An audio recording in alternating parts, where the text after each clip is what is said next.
다 같이 데살로니가 전서를 읽겠습니다. 그리스도인들은 주님이 어떠한지를 잘 보면 우리가 겪고 있는 대부분의 문제들은 그 안에서 해결이 되는 것이다 생각이 들기 때문에 사도 바울도 사랑이 어떠하다라는 걸 보여주면서 그 본문은 주님이라고 사랑이라는 단어를 바꾸어 놓아도 전혀 무방할 만큼 정확하게 주님의 성품을 나타내 보입니다. 그래서 그리스도인들이 주님이 어떠한 분인지를 잘 알게 되는 그것은 우리 영적인 삶에 있어서 구체적인 변화를 일으키는 것이다 라는 생각이 듭니다. 지난 수요일 날 데살로니가 전서를 충분하게 교재를 다 못한 듯해서 좀 교재를 제가 보충하고자 합니다. 16절로 24절까지 말씀을 교독해 보겠습니다. 데살로니가 전서 5장 16절로 24절의 말씀이 되겠습니다. 제가 먼저 읽겠습니다. 항상 기뻐하라. 쉬지 말고 범사에 감사하라. 이것이 그리스도 예수 안에서 너희를 향하신 하나님의 뜻이니라. 예언을 멸시하지 말고 범사에 좋은 것을 주. 악은 어떤 모양이라도 버리라. 평강의 하나님이 증인 너희를 온전히 거룩하게 하시고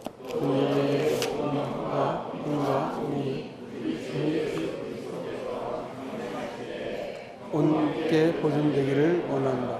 너희를 부르신 이는 미쁘시니 그가 또한 이루시리라. 아멘. 아멘. 저는 지난 시간에 구원이 전적인 하나님의 은혜로 받는다는 말씀과 함께 그리스도인의 상급 또한 하나님의 은혜로 받는다는 말씀을 드렸습니다.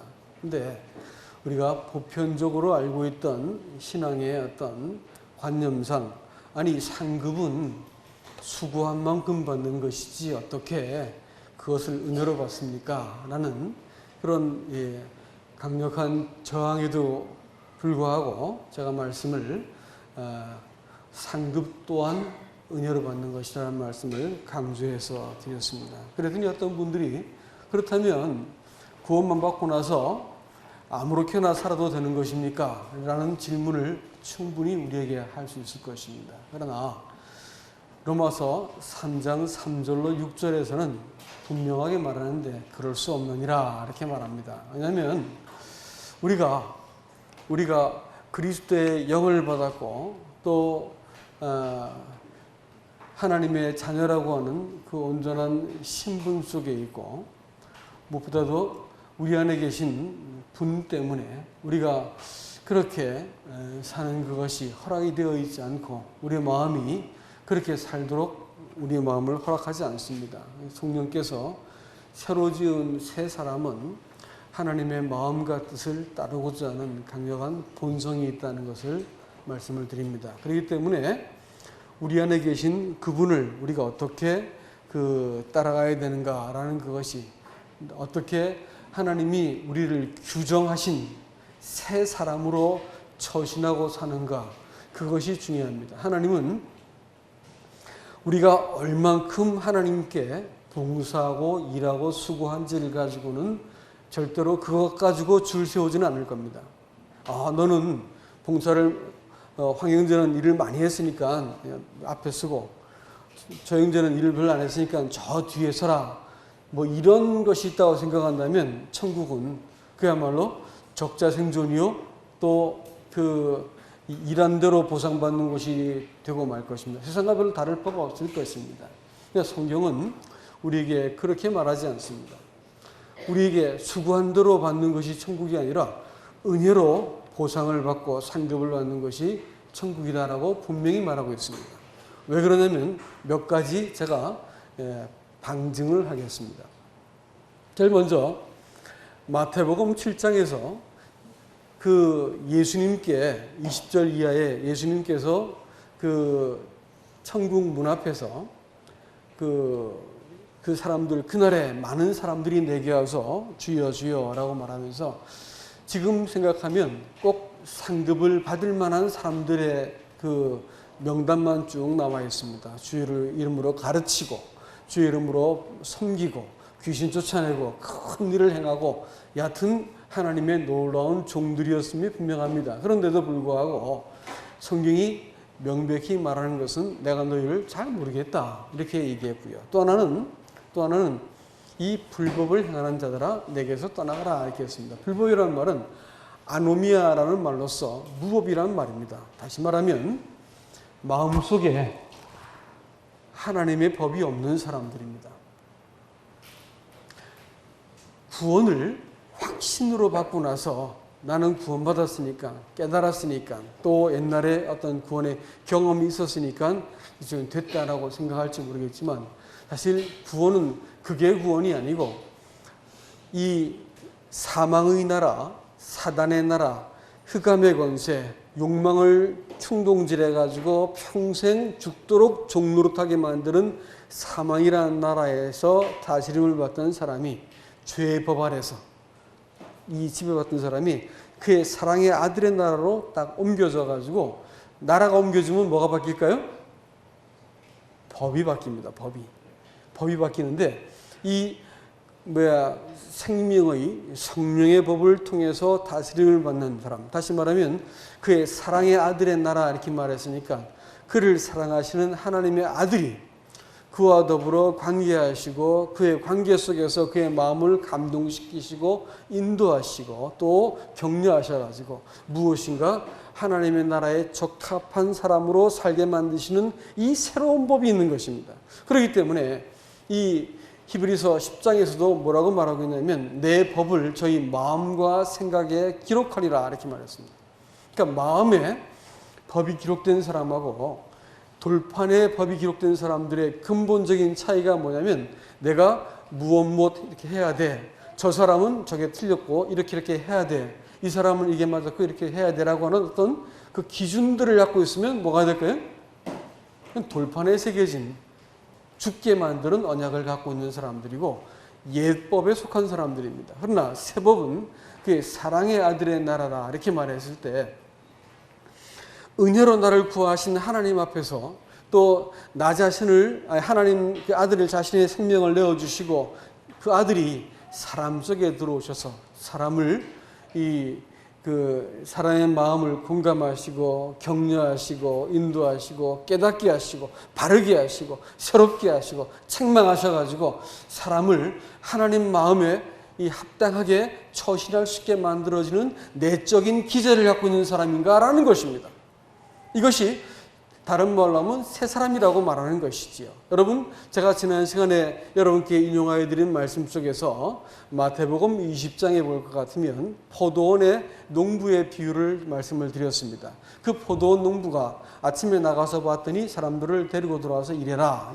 내가 한 그 데나리온, 다시 말하면 그 당시에 적법한 그 기준에 의해서 내가 상당한 보상을 해주겠다. 그래가지고 들어와서 일을 합니다.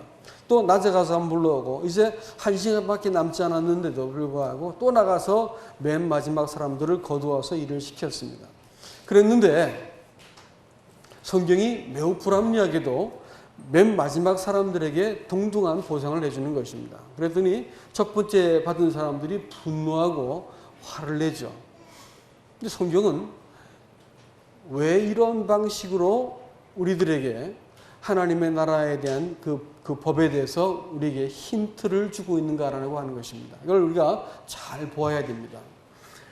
이 마지막 들어온 사람들이 나중된 사람이 먼저 된다 이렇게 말했으니까 줄로 세워 잡으면 어떻게 되는 거예요? 앞줄에 선다는 것입니다. 근데 어떻게 뒤에 와가지고 조금 일하고 이게 그 첫 번째 자리에 쓴다고 하는 것은 말이 안 되는 소리 아닙니까? 이 세상으로 말하자면 이건 좀 천박한 말로 대박이 난 거고 객관적으로 보면 이건 불합리한 거고 그 사람들이 볼 때는 이건 억울한 일이죠. 근데 이런 일들이 하나님 나라의 법에서는 통한다는 것이고 하나님 나라의 법은 실제로 이어갔다고 하는 것에 우리가 주의를 기울여야 됩니다. 다시 얘기해서 내가 일한 만큼 받는다. 수고한 만큼 보상받는다. 이렇게 될 것 같으면 하나님 나라의 법은 아니라는 것입니다. 그러면 어떤 사람 하나님께서 으뜸으로 주는가라는 것을 우리가 주목해 보아야 되는데 그것은 뭐냐면 나를 6시 6시까지 일한다면 5시에 불러주셨으니까 그것이 은혜일까요? 은혜가 아닐까요? 은혜입니다. 내가 거기에 들어가서 일할 만한 자격이 조금도 없는 사람이에요. 포도원에 들어갈 만한, 천국을 물론 상징하는 것이죠. 거기 포도원에 들어갈 만한 자격이 없는 사람인데도 불구하고 나를 들여보내 주셨으니 감사합니다. 그래서 주인과 이 포도원에 들어간 소위 구원받은 자의 관계가 뭡니까? 끝까지 은혜로만 맺어지게 되어 있습니다. 이런 사람을 하나님께서 으뜸으로 치는 것이죠. 어느 날 구원이라고 하는 것이 세월이 지나고 나면 그건 뭐 받은 거지 뭐. 구원받을 만하니까 구원해 주셨겠지. 뭐 이렇게 생각하면서 구원에 대해서 이렇게 시큰둥하게 생각하는데 아니에요. 죽을 때까지 우리가 되짚어보고 되짚어봐도 아니 어떻게 나 같은 걸 하나님이 구원하셨을까.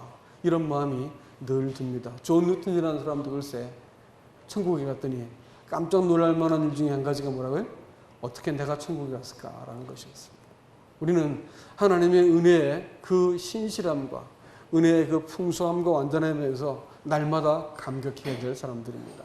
두 번째, 그 사람들은 자기가 받을 보수에 대해서 약속을 받았을까요? 못 받았을까요?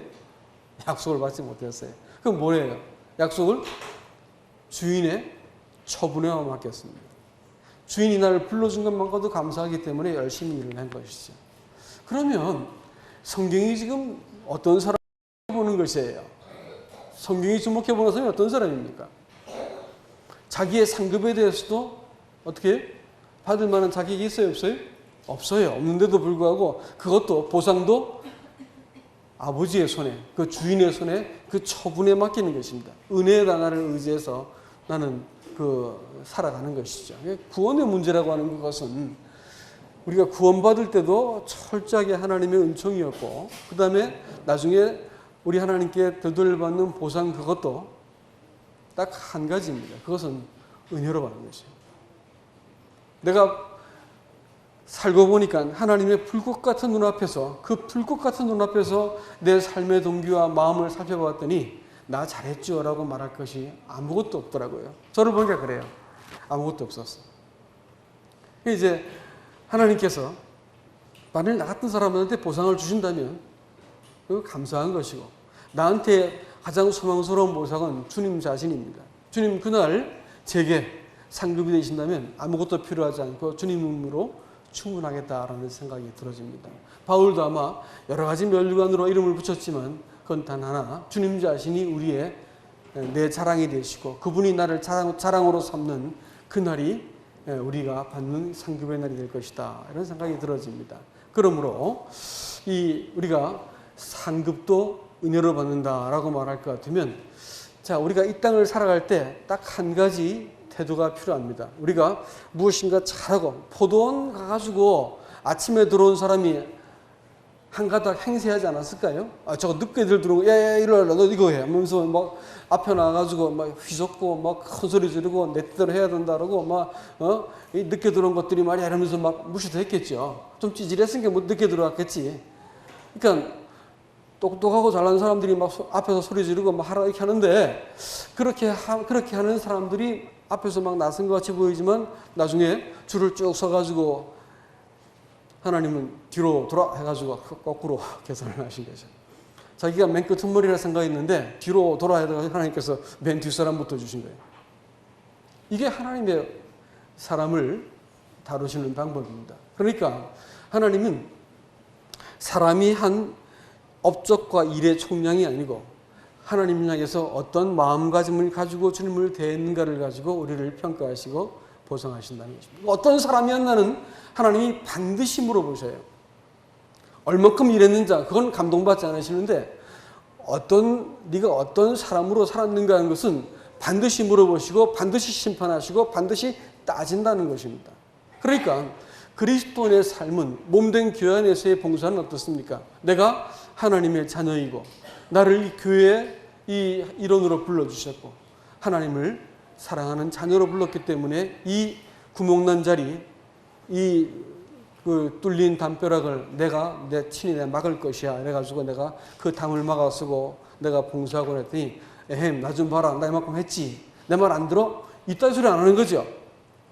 그런 소리 할 필요가 없는 것입니다. 왜냐하면 나는 이미 하나님의 사람으로 주께서 이 몸된 교회에서 주신 지체로서 내가 봉사하게 만들었기 때문에 내가 일하고 나서 빨리 나 인정해 이래가지고 사람들한테 요구할 필요가 없는 것입니다. 왜냐하면 나는 하나님의 사람으로 처신한 것뿐이에요. 그러니까 아무것도 할 게 없어요. 그러니까 그 마태복음 25장에서도 양들하고 염소를 나누는데 나 이렇게 많이 하지 않았습니까? 염소의 목소리입니다. 양들은 어떻게 했어요? 내가 언제 그랬는데요? 이렇게 말합니다.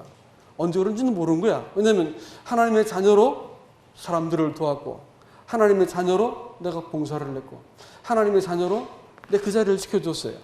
하나님의 자녀처럼 내가 처신했습니다. 양심대로 살았어요. 그랬더니 하나님께서 나도 모르게 그냥 하나님 앞에서 이렇게 산 것밖에 없는데 하나님은 그것을 상급이라 하고 창세로부터 예비한 자리에 우리를 불러주신 것을 보게 되는 것입니다. 그렇기 때문에 그리스도인들은 어떻게 되라라고 말할 필요가 없습니다. 어떤 사람인가가 중요한 거예요. 내가 어떤 사람인가. 자, 그래서 이 새 사람으로서 처신한다라고 하는 이 문제는 우리가 끝까지 주의를 기울여서 살펴봐야 될 문제라는 것을 알 수가 있습니다. 그러니까 이 사람이 참된 그리스도인이냐 아니냐라는 것은 한 가지로 봐야 됩니다. 뭐냐면 나 참된 그리스도인이요 이건 필요 없는 소리고 이 사람이 위기를 만났을 때 인생의 어떤 결정을 할 때 삶에 아무도 안 보는 나 혼자 있는 자리에서 어떤 선택을 하는가 어떤 사람인가 그게 바로 그 사람입니다. 그러니까 이게 그리스도인들은 참 그리스도인과 거짓 그리스도인의 시금석이 뭐냐 두말할 것도 없이 이 사람의 마음속에 하나님의 법이 있는가라는 것이 내가 하나님의 법에 의해서 처신하는 사람인가 내 안에 계신 성령의 은밀한 음성을 듣고 기록된 말씀을 통해서 내가 이 하나님을 경외하고 내가 이 곤경과 위기 속에서 내 방식대로 문제를 확 풀지 않고 하나님께 하나님 이거 어떻게 하면 좋겠습니까? 제가 겪고 있는 이 문제 주님이 돌아봐 주십시오 하면서 하나님의 주권에 내가 순종하면서 내가 문제를 바라보았더니 하나님이 과연 선하신 분이시고 그래가지고 이 선하신 분께서 내게 이 문제를 주신 것은 나로 이 땅을 살면서 하나님의 아들같이 나를 빚어내시기 위한 과정으로 내게 주신 거구나. 아 이게 문제가 이런 거구나 하고 이해가 되어지니까 마음속에서 어떤 문제가 딱 벌어졌을 때 살아가면서 문제가 다양하게 성도 앞에 문제가 다가서지만 기뻐할 수 있는 거예요. 기뻐할 수 있는 것은 근거가 딱 한 가지입니다. 하나님의 선하심이죠. 나를 구원하셔가지고 그냥 구원해서 천당 보내는 것이 하나님의 목적이 아니고 하나님이 내 안에 거처를 두셔가지고 나와 함께 동거하시고 네가 내 안에 내가 너 안에 해가지고 하나님과 사람이 이렇게 같은 자리에 앉고 동일시되어지고 여러분 성경을 읽을 때 성경 창세기라는 말을 뭐라 부르는지 아십니까? 베레시트라 부릅니다. 베레시트. 다 같이 하고 베레시트. 벳 이렇게 말하면 알파베트 히브리 알파베트 두 번째 글자입니다. 베트라는 글자인데 그것은 집입니다. 뭐라고요? 집이에요. 그럼 레시트란 말은 뭐냐면 시작이라는 뜻입니다. 베레시트 하면 집의 시작이다 이렇게 되는 거예요. 창세기가 뭐라고요? 집의 시작이야. 그러면 성경이 모든 기록된 것이 이사야서 46장 10절 말씀을 볼 것 같으면 내가 태초부터 이 시종을 말했다. 보면서 얘기할까요? 말씀 잘 기억이 안 나는데 이사야서 46장 보시죠. 제가 읽겠습니다. 46장 10절 내가 시초부터 종말을 알리며 아직 이루지 아니한 일을 옛적부터 보이고 이르기를 나의 뜻이 설 것이며 내가 나의 모든 기뻐하는 것을 이루리라. 그러니까 하나님은 창세기 1장 1절을 시작하면서 시종을 몽땅 다 말했다는 거예요. 앞에만 말한 게 아니고 끝머리까지 창세기 1장 1절 처음 시작한 것이 베레시트 이렇게 시작해요. 창세기 1장 1절이 베레시트 이렇게 시작하거든. 그러니까 이 1장 1절 그 말씀 안에 뭐가 있다는 거예요? 종말도 포함됐다는 거예요. 그러면 이것이 뭡니까? 하나님의 집의 시작이에요. 그럼 집의 끝이 어디예요? 요한계시록 맨 뒤에 집이 나와야겠죠. 그 집이 뭘까요? 우리는 그 새 예루살렘이라고 말합니다. 그리고 다른 말로 뭐래요? 신부라고 말하지요. 그렇죠? 자, 그래가지고 하나님이 성경의 역사를 이렇게 한번 보시면 무지하게 재밌습니다. 집을 만들려고 준비해가지고 집을 끝까지 완성하시는 것이 하나님의 역사의 총 정리가 된 거예요. 그러니까 성경에 여러 가지 66권이 존재하지만 한마디로 말하면 그건 뭘 위한 거라고요? 집 짓는 거예요. 집 짓는 거. 보시면 집이라는 관점으로 성경을 쭉 창세기부터 읽어나가면 무지하게 흥미로운 것들이 많이 발견됩니다. 자, 그래서 에덴 동산을 왜 만들었죠? 하나님의 집의 모형인 거예요. 하나님의 집을 지은 겁니다. 그게. 그래서 만물과 사람을 지으시고 거기에 또 결혼이라는 것도 만들었죠. 사실은 하나님이 창조의 정점이 어디냐면 안식입니다. 창조의 정점은 안식이지. 이 안식은 뭐냐면 지으신 만물과 그 사람이 하나님의 영광을 고스란히 반영하고 거기에 대해서 내가 어떤 그 반응을 보이고 그 하나님께 순종하고 사랑하고 경배하는 이런 어떤 그 만물이 하나님에 대해서 이렇게 그런 반응을 보이는 걸 가지고 하나님께서는 안식하신다 이렇게 표현하고 있습니다. 그러니까 안식이라는 말 자체가 쉰다는 말에 하나님 쉴 필요가 없는 분이세요. 그 안식을 사람에게 가르쳤고 자기의 안식에 우리를 끌어들였다고 말한 것은 그 영광 가운데 우리를 불러주셨다라는 말이 되는 것입니다. 자, 그래서 그 안식은 하나님이 만들어 놓은 이게 어떤 물리적인 공간 속에 쉰다는 말씀이 아니고 사실은 어디에 쉬는 걸까요? 만물과 지으신 사람이 하나님과 어떤 관계를 맺는가에 거기서 쉬는 거예요. 근데 그것을 아주 꽃으로 말하면 꽃봉오리 같은 것이 뭐냐면 꽃봉오리 같은 것은 남자와 여자와 결혼입니다. 여러분, 남편과 아내가 자기 몸에서 나간 사람을 바라보고 본능적으로 사랑하고 또 하나님께서 그 몸에서 취한바 되어가지고 더 고급스럽게 만드셔가지고 남편을 도와서 하나님의 창조의 그 목적을 달성하기 위해서 이 남자와 여자를 따로 지으시고 관계를 설정하신 후에 이 사랑하고 순종하는 관계 속에 누가 계시기 위해서일까요? 우리 하나님께서 거하시려고 하는 거예요. 하나님이 사람과 남자와 여자, 만물과 사람 속에 사랑과 순종하는 이 관계 속에서 안식하시기 위해서 이것을 모형적으로 만들어 놓은 것이 에덴 동산입니다. 그런데 이 온전한 관계를 만들어내시기 위해서 이 온전한 순종이 먼저요, 사랑이 그 다음입니다. 아시죠? 순서를 바꾸지 마세요. 남편이 남편 나와야 순종하지 이렇게 말하면 큰일 나는 거예요. 그거는 여러분 성경의 진리를 뒤집는 겁니다. 순종이 먼저고 사랑은 뭐예요? 사실은 사랑이 먼저지 순종해야 사랑이 내 걸로 되는 것입니다. 그렇기 때문에 이 순종이 먼저예요. 이 순종을 가르치시기 위해서 하나님은 거기에 두 나무를 동산 중앙에 딱 세워두셨습니다. 이게 뭐라고요? 선악을 알게 한 나무하고 생명나무예요. 생명나무가 우리 예수님인 것을 알고 계시죠?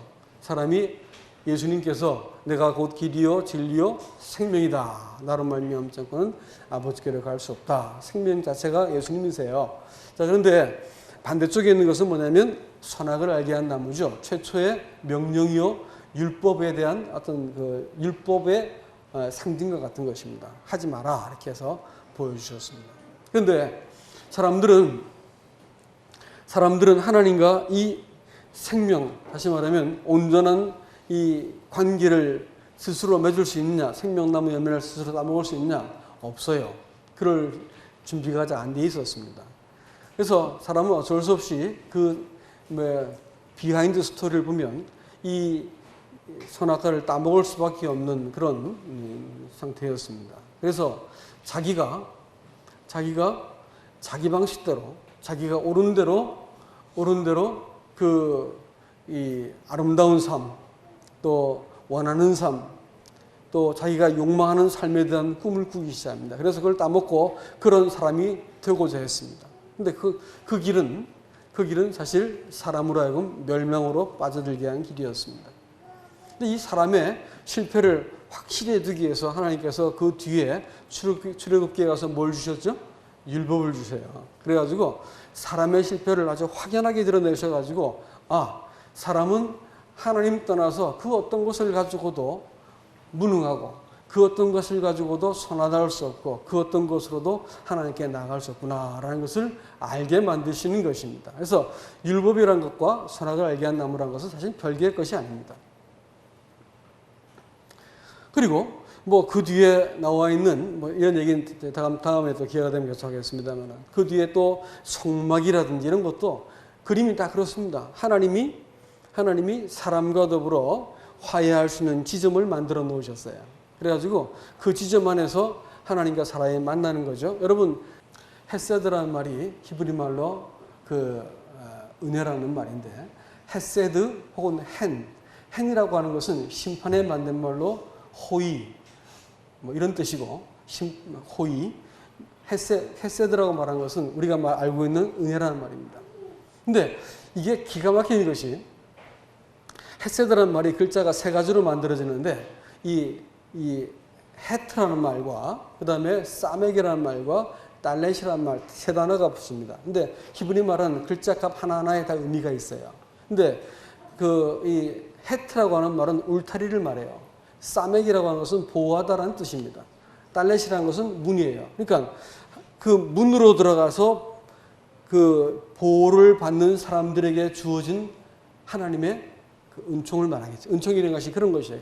그 문으로 들어가서 보호를 받는 사람들에게 주어진 것이 하나님의 은총이다, 은혜다라는 말이고 hen이라는 말도 똑같습니다. 그것도 아까 헤트가 뭐라고요? 울타리랬죠. 울타리 안에 이 눈이라고 하는 것은 생명을 생선 혹은 생명 막 포덕포덕 물에서 뛰어 이렇게 차고 올라가는 생선을 이렇게 보여주는데 생명이라는 의미를 갖고 있습니다. 그래서 울타리 안에 생명, 어디를 말할까요? 성전 안이죠. 성전 안. 그것이 신학적 의미로 말하면 뭐가 될까요? 네? 그리스도 안이죠. 그리스도 안. 그리스도 안이 헤세드고 hen이 되는 거야.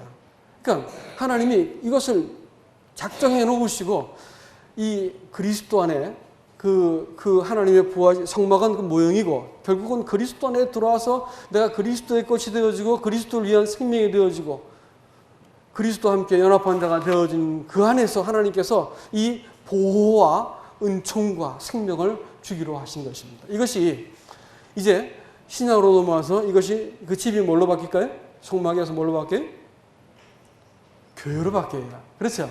교회가 하나님이 창조 때부터 그렇게 사모했던 집이었습니다. 그래가지고 이 고린도전서 3장 9절에서도 제가 이제 메모한 걸 읽겠습니다. 우리는 하나님의 동역자고 너희는 하나님의 밭이고 하나님의 집이니라 이렇게 말했고 고린도후서 전서 6장에서도 너희 몸은 성전이고 하나님의 성전이고 성령이 거하시는 전인 줄 알지 못하느냐 이렇게 말씀하셨고 그 다음에 이 디모데전서 3장 15절에서도 네가 하나님의 집에서 어떻게 행할 것을 내가 너한테 알게 하기로 한다 이렇게 말했습니다. 히브리서 말씀을 같이 보는 게 좋겠어요. 다 같이 히브리서 3장으로 가겠습니다. 제가 1절부터 읽겠습니다. 그러므로 함께 하늘의 부르심을 받은 거룩한 형제들아 우리가 믿는 도리의 사도시며 대제사장이신 예수를 깊이 생각하라. 그는 자기를 세우신 이에게 신실하기를 모세 하나님의 온 집에서 한 것과 같이 하셨으니 그는 모세보다 더욱 영광을 받을 만한 것이 마치 집 지은 자가 그 집보다 더욱 존귀함 같으니라. 집마다 지은 이가 있으니 만물을 지으신 이는 하나님이시니라. 또한 모세는 장래에 말할 것을 증언하기 위하여 하나님의 온 집에서 종으로 신실하였고 그리스도는 하나님의 집을 맡은 아들로서 그와 같이 하셨으니 우리가 소망의 확신과 사랑을 끝까지 굳게 잡고 있으면 우리는 그의 뭐라고요? 집이라. 아멘. 여러분과 제가 그의 집입니다. 그의 집. 하나님이 집에 들어오시면 우리가 집에 들어오면 옷을 훌렁훌렁 벗어벗기고 널브러져 있어도 흉이 되지 않고 얼마나 편안합니까? 아무리 좋은 곳에 갔다 하더라도 며칠 지나고 나면 뭐가 그리워요? 집이 그리워요. 집이 그립더라고요. 그러니까 집은 뭐 하는 곳입니까? 안식하는 곳이요. 안식. 하나님이 어디서 안식하기 원한다고요? 집에서 안식하기 원하신다고. 집이 에덴이었다고요? 성막이었다고? 아니에요. 어디예요? 교회입니다. 교회. 교회라고요. 하나님이 우리의 마음도 물론이지만 교회 가운데서 너희가 하나님의 집이라, 네가 아니고 너희가라고 했으니까 하나님의 집이라 했고, 최소한 초대교회 성도들은 에베소서를 읽으면서 우리가 건물마다 이렇게 지어져 가는 이 건축물을 연상했고, 내가 누군가에게 지지대가 되어주고 누군가를 딛고 서고 누군가와 관계 맺어가지고 이 건물의 일부가 되어 있다는 것을 믿었습니다. 그래서 힘을 다해서 주의 몸 된 교회를 사랑하였고 깊이 주님께 속하였던 것을 알게 됩니다. 이번에 일본 형제님들 오셔서 하는 얘기가, 일본이 집값 비싸기는 다 아시죠? 하나님이 그분들한테 우리 인원의 반도 안 되는 것 같은데 저 건물이가 아주 건물을 이렇게 근사하게 지어가는 과정들을 이렇게 설명해 주는데, 사람들이 정말로 이렇게 교회를 자기의 몸과 같이, 자기 자신과 같이 사랑해서 했던 걸 들으니까 그게 부러웠어. 딴 건 별로 부러운 게 없는데 그게 부러웠고, 근데 섬나라라는 특징이 그렇다고 합니다. 섬 벗어날 데가 없잖아. 그래가지고 거짓말, 도적질 이런 것들 잘 하면 안 되는 곳이 그쪽입니다. 어떤 경우를 깨뜨려 버리면 왕따를 당하면 오갈 데가 없는 곳이 섬나라이기 때문에 그분들이 예의 바른 것처럼 보이죠. 예의도 바르기도 하지만 물론 일본 사람들이. 근데 이제 섬나라 특징이 그렇기 때문에 굉장히 그런 것이 잘 지켜지긴 합니다만은, 그래서 우리 교회 이렇게 하면 아주 그냥 힘을 다해서 섬기죠. 근데 한국은 이게 맘만 먹으면 대륙으로 도망갈 수 있잖아요. 그래가지고 좀 자유롭습니다. 그렇지만 교회는 최소한 그런 것이에요. 교회는 최소한 백화점에서 물건 고르듯이 고를 수 있는 것이 아니고, 교회는 최소한 내 마음 가지고 이렇게 저렇게 옮겨 다닐 수 있는 것이 아니고, 하나님이 성령이 거기 있으라 하면 거기 있는 것이고, 또 주님께서 있는 동안 내 몸과 같이 사랑하여 섬기라는, 그렇게 해야 되는 것입니다. 또 하나님이 또 이 교회를 보내시면 또 어디든지 가서 분가도 할 수 있고 다 될 수 있지만, 하여튼 성령이 통치하시는 그 자리가 바로 교회인 것이죠. 하나님께서 이 교회를 얻어내시기 위해서 지금 계속해서 하나님의 역사를 쓰고 계신 것을 알게 됩니다. 계시록에도 주님께서는 이 새 예루살렘을 이렇게 놓고 보았을 때, 이 정말로 하나님이 그 집을 지어내시기 위해서, 새 예루살렘을 지어내시기 위해서 얼마나 사랑하는 대상이었으면 신부라 불렀겠고, 하늘에서 내려오는 하나님께서 예비하신 집. 어떤 사람들은 요한복음 14장 말씀을 내가 너희를 위해서 처소를 준비하러 간다니까 하늘에 집을 짓고 있다 생각하시겠지만, 사실은 우리를 위해서 중보하고 계십니다. 하늘에서 예수님께서 하신 것은 목수일이 아니고 예수님께서 중보를 하셔서 누굴 중보해? 이 땅에 있는 교회를 위해서 중보하고 있습니다. 이 교회가 하나님 앞에서 온전해지시도록 지금 하나님 우편에서 중보하셔서 집을 짓고 있는 게 무슨 집이요? 교회라는 집입니다. 또 성령은 오셔가지고 뭐 하시는 분이실까요? 교회 안에서 운행하십니다. 운행하시면서 이 하나님의 일들을 이렇게 계속해서 이루어 가시지요. 성도들을 감동시키시고 교통하시고 이런 일들을 하십니다. 그 다음에 우리 개인의 삶 속에서도 이 성령께서는 하나님에 대한 반응을 보이셔요. 내가 하나님께 대한 반응을 보이면 비로소 하나님께서 한숨을 돌리고 안심을 하세요. 아세요? 요즘 이제 어떤 분하고 상담을 하는데 복음을 다 받아들였는데 리액션이 없어. 다시 말하면 하나님께 대해서 하나님이 들어오셨으니까 내 마음속에 근심이든 기쁨이든 뭐가 탁 와야 되는데 그게 없으니까 참 제 마음이 근심이 됩니다. 근데 이제 구원이라는 건 그런 것입니다. 하나님이 그토록 사랑하셔서 창세로부터 준비하신 하나님의 구원을 모든 어떤 환경과 또 그런 그 무대의 배경을 다 만들어주셔서 어느 날 그 시점에 나를 딱 만나주셨어. 그리고 자기의 피로 이 사랑과 더불어 약속을 맺었어. 이러고 보니까 이 하나님이 창조자시고 나를 죽이기도 하고 살릴 수 있는 심판자시고 내 생명을 유지하시는 분이시고 나를 나답게 만드시는 분이시고 내 안에 들어와 살기를 원하신다는 이 무서울 만큼 하나님의 이 강력한 집착과 또 하나님의 열심을 보게 될 때 사람이 그 앞에서 일견 두려움을 느끼군요. 그러면서 하나님을 바라봤더니 내 인생을 지금 간섭하고 개입하시는구나. 이거 알게 되는 것이죠. 그래서 하나님께 나를 이렇게 맡겨드리는 일들이 벌어질 때 내 안에서 어떤 반응이 일어나게 돼요. 반응이 일어나면 하나님 편에서 안심을 하게 됩니다. 이 반응이 처음에는 하나님께도 원망도 될 수 있고 하나님께 대한 뭐 한숨도 나올 수 있고 뭐 또 짜증도 낼 수 있고 뭐 어떤 어려움도 겪을 수 있습니다. 뭐가 됐든지 하여튼 예수 믿었더니 재수 없다. 뭐 이래가지고 굉장히 어려운 일 많이 겪는 사람 봤습니다. 그럴 수도 있어요. 하여튼 예수 믿고 나면 뭔가 같은 이상한 일이 벌어지게 되겠어. 그래서 아무 일도 일어나지 않았다. 미안하지만 구원받지 않은 사람들. 아무 일도 안 일어나면 구원받지 않은 사람들. 성령이 오셔야만 되니까. 성령은 법이시라서요. 법이 내 안에서 작동하게 돼 있거든요. 그러면 이 법에 저촉이 되면 어떻게 될까요? 불편하게 돼 있어요. 성령의 법에 저촉을 받으면 불편하게 돼 있다고. 내가 편하지 않게 돼 있어요. 자꾸 문제가 계속해서 반복해서 일어나는 것은 알아듣게 만들시기 위해서. 하나님, 왜 난 저런 인간하고 결혼했죠? 뭐 30, 40대 어떤 분들한테 30, 40대 한국 신혼, 40대는 신혼도 아니지 사실은. 40대, 30, 40대들한테 부인들한테 당신한테 살인 면허를 주면 제일 먼저 주고 싶은 사람 누굽니까? 1순위 누구 같아?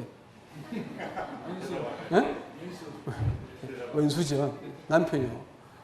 정말이에요. 1순위가 남편 죽이고 싶다 이게. 저 살인 면허가 있으면 딱 해치우고 싶다 이게. 이러고 사는 거예요 사람들이. 네?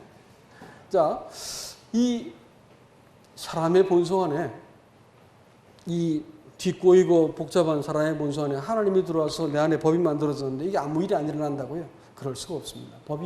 법 때문에 저촉을 받게 되어 있습니다. 계속해서 저촉을 받으면 하나님이 문제를 꼬이게 만들고요. 그 다음에 하나님은 법을 주시기도 했지만 우리를 부르시기도 한 분이세요. 그래가지고 당신께서 우리를 불러가지고 반드시 오늘 읽었던 시작할 때 읽었던 본문이 우리를 반드시 세우시고 온전케 하시고 그가 친히 이루신다 했으니까 우리의 구원과 상급에 대해서 주도권이 누구한테 있다는 거예요? 하나님께 있는 거예요. 나한테 있는 게 잘 믿어야지 잘해야지가 아니고 하나님께 주도권이 있다는 것을 여러분 믿으시기 바랍니다. 하나님이 그렇게 하시겠다는 거예요. 그렇다면 내가 만나고 있는 상황, 내가 지금 겪고 있는 문제와 맺고 있는 관계가 우연히 재수없어 일어난 걸까요? 아니면 하나님께서 그렇게 주셨을까요? 대답을 하십시오. 대답을 하십시오. 하나님 주신 것 같아요? 아니면 재수없어서 그런 것 같아요? 확실해요? 불평하지 마세요, 여러분. 네. 하나님이 자기의 선한 뜻 때문에 왜 나한테 저렇게 고약한 친구를 주셨죠? 당신이 독해서 그런 거예요. 네? 그 사람이 독해서 그런 거라고. 그런 사람 꼭 줘야 되는 거예요. 안 그러면 안 되기 때문에 주신 거라고. 왜 나한테 저렇게 어려운 일이 벌어지죠? 그렇게 해야 되니까. 필요없는 이 욕망을 때문에 나한테 내가 이렇게 하나님을 바라보지 못하니까 하나님께서 계속 좌절을 주셔야 되는 거예요. 안 그러면 세상과 함께 망해버리는 것인데 포기할 수 있겠어요? 그렇게 할 수 없는 거야. 포기할 수 없는 거야. 부르셨기 때문에. 하나님이 친히 이루실 뿐 아니라 우리를 부르시고 세우시고 온전케 하시는 분이 하나님이시라고요. 그렇기 때문에 포기할 수가 없는 거야. 그래서 나한테 일어나는 문제들은 왜 일어나는 거예요? 왜 일어나는 거예요? 하나님 날 덜 사랑하셔가지고? 아니에요. 그런 거 아니에요. 우리를 하나님의 아들처럼 빚으시기 위해서 꼭 그 과정이 필요하기 때문에 하나님께서 나한테 허락하신 것을 믿으셔야 됩니다. 아시겠습니까? 네. 오늘 말씀을 읽으면서 말씀을 맺겠습니다. 아까 읽었던 데살로니가 전서로 돌아가겠습니다. 16절입니다. 5장 16절 데살로니가 전서 5장 16절. 항상 기뻐하라, 쉬지 말고 기뻐하라, 범사에 감사하라. 이것이 그리스도 예수 안에서 너희를 향하신 하나님의 뜻이니라. 이 뜻이 신약에서 이런 뜻을 품었을까요? 아니면 창세로부터 품은 뜻일까요? 창세로부터 품은 뜻입니다. 그러면 항상 기뻐하라라고 말하는 것은 다른 말이 아니고 하나님의 선하심과 그 부르심의 온전하심을 내가 신뢰하는 사람들은 문제를 만나도 하나님께서 이 문제를 통해서 어떻게 일하실까라는 기대감을 갖기 때문에 어떻게 한다고요?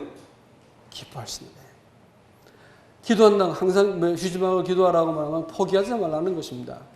하나님께서 그런 계획을 가졌을지라도 내가 이것을 이루어가는 과정 속에서 하나님께 마땅히 구하라고 말하고 있습니다. 그런데 기도한다고 말하는 것은 성도의 일상적인 마음의 중심이어야 되는 것을 보여주고 있습니다.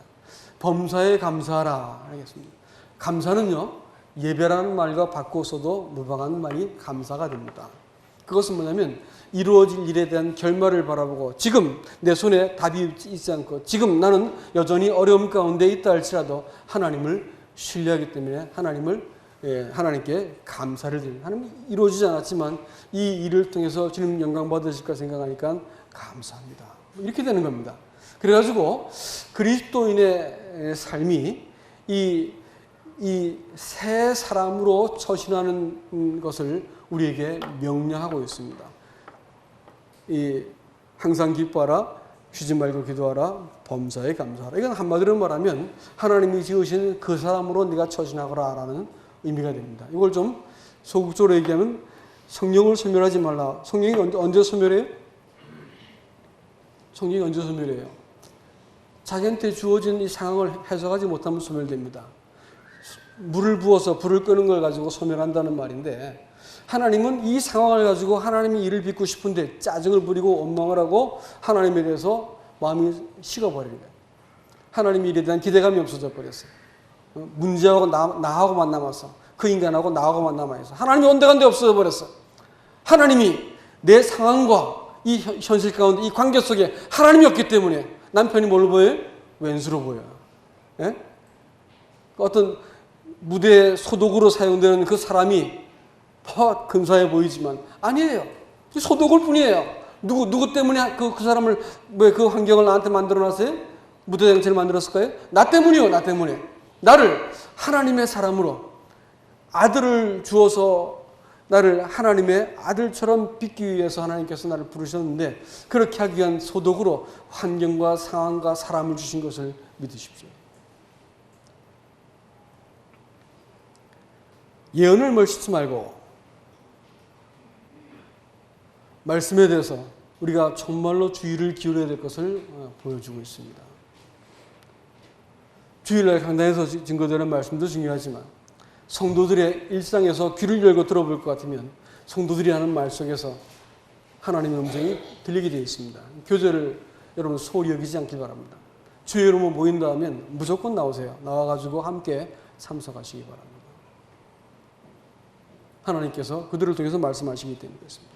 성령을 소멸치 말고 예언을 멸시하지 말고 범사에 헤아려 좋은 것을 취하고 그리스도의 법이냐 사망의 법이냐 경쟁하고 싸우고 이기고 내가 올라서고 상대방을 짓밟고 이겨먹고 이래가지고 정치하는 이 세상 이 시스템 안에서 있는 법이냐 사망의 법입니다. 제 힘으로 어떻게 해보겠다는 법이죠. 그 법으로 살 것이냐 아니면 이 은혜의 법 안에서 아버지의 것으로 내가 은혜의 부르심을 받고 은혜의 보상을 주는 이 법 안에 살 것이냐 잘 생각해 보시기 바랍니다. 어떤 선택할 것인지 헤아려 범사에 좋은 것을 취하라. 영생을 취하라고 성경은 또 얘기하고 있지만 그것이 말씀하고 있습니다.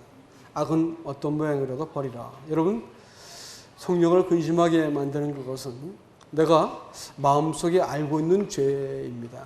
알고 있는 죄를 내가 계속 범하는 것은 하나님께서 근심하셔요.